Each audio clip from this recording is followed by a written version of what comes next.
Governor, do you have any message or thoughts for the Palestinian citizens who don't support Hamas and are going to be part of this crossfire? Well, look, Israel has said to people, they've telegraphed what they're doing, they've given the warning to leave, and people should heed that. Hamas is telling them to stay. Hamas wants them to be basically roadkill. They're using them as human shields, and that's what they've done. That's been a standard tactic, technique, and procedure for Hamas for a long time.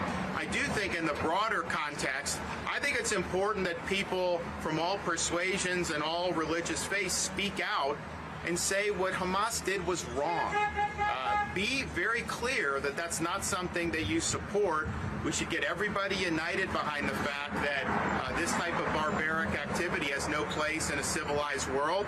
We're not going to sit there. They went in, they would film on the victim's phone the execution of the victim, and then they would use the phone to post that execution on social media. So then you have the families that are following these people on social media. They're seeing this, and they're seeing their loved one be executed.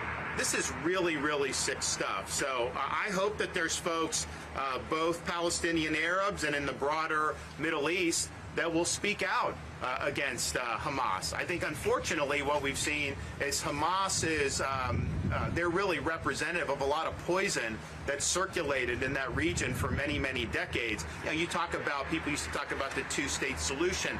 They never wanted a two-state solution. What they want is no Jewish state. That's been their whole desire all the way from the late 1940s to the present. They're not out there to just have some type of agreement where you can broker and people can live side by side. They do not want Jews in the region at all. They want to push the Israelis to the sea. And that's, I think, a view that's broader than just a Hamas commander or Hamas operative.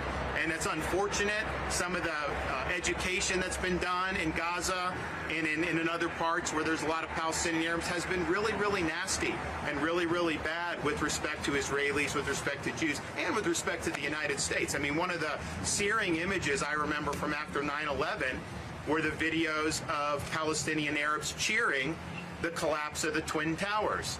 And almost everyone else in the world was saying that this was a horrible thing, and they were out doing that. So, it doesn't. I just think it's some really, really bad stuff that's been circulating for a long time.